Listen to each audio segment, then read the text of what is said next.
के तपाईलाई थाहा छ केही शब्दहरूले मात्र पनि दुईवटा बिल्कुलै फरक संस्कृतिलाई जोड्न सक्छन्?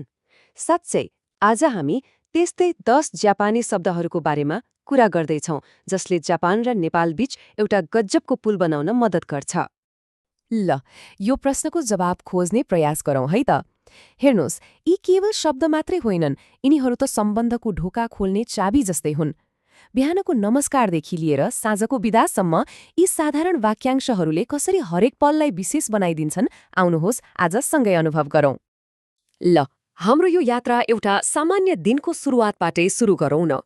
सोच्नुहोस् त, बिहानको पहिलो घामको किरणसँगै पहिलो अभिवादन कसरी साटिन्छ होला? दिनको पहिलो शब्द हो ओहायो। यो एकदमै न्यानो र साथीभाइलाई गर्ने बिहानी अभिवादन हो।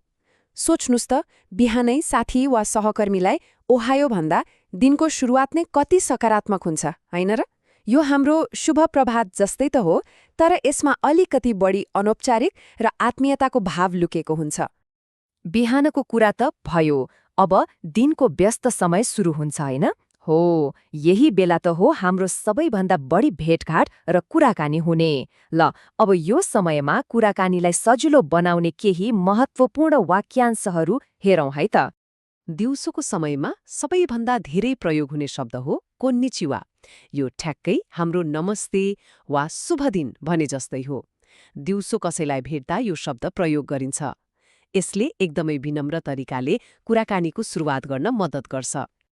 अब आउँछ एउटा यस्तो शब्द जसको कुनै सीमा नै छैन, त्यो हो अरिगातो, मतलब धन्यवाद। चाहे सानो सहयोग होस् वा ठूलो उपकार, आफ्नो मनको कृतज्ञता व्यक्त गर्न यो शब्द साँच्चै धेरै महत्त्वपूर्ण छ। यो एउटा शब्दले मात्र पनि सम्बन्धमा कति न्यानो पनि आउँछ। सुमिमासेन त साँच्चै एउटा जादुई शब्द हो भन्दा पनि हुन्छ, किनभने यसको प्रयोग धेरै ठाउँमा हुन्छ। जस्तै कसैको ध्यान तान्नु पर्यो अथवा बाटो माग्नु पर्यो, सानो गल्ती भयो भने माफी माग्नु पर्यो, वा केही सोध्नुभन्दा अगाडि विनम्रता देखाउन सुमिमासेन एकदमै काम लाग्छ। यसले एक्सक्युज मी र आइएम सरी दुवैको काम गरिदिन्छ। कुराकानी गर्दा जहिले पनि सबै कुरा एकैचोटि बुझिन्छ भन्ने त हुँदैन नि, होइन? हो, यस्तै अस्पष्ट अवस्थाहरूमा केही सरल तर निकै शक्तिशाली वाक्यांशहरूले स्थितिलाई धेरै सहज बनाइदिन्छन्। ल, अब दुईवटा एकदमै आधारभूत तर अत्यावश्यक शब्दहरू, हाय यानि हो र इए यानि होइन। सोच्नुस् त, हो र होइन बिना त कुनै कुराकानी नै पूरा हुँदैन। त्यसैले सिधा र स्पष्ट जवाब दिन यी दुई शब्द त जान्नै पर्यो। मानिलिउँ, कसैले केही भन्यो तर बुझिएन, अब के गर्ने? यस्तो बेला वकारिमासेन भन्नु सबैभन्दा राम्रो। यसको मतलब हो मैले बुझिन। यसले इमान्दारी देखाउँछ। अनि अर्को शब्द छ दाइजोबु। यो चाहिँ आश्वासन दिने शब्द हो, जसको अर्थ हुन्छ ठिक छ वा केही समस्या छैन। कसैले चिन्ता गर्दा वा माफी माग्दा यो शब्दले एकदमै सान्त्वना दिन्छ। ल, हाम्रो यो भाषिक यात्रा पनि अब दिनको अन्त्यतिर आइपुग्यो है।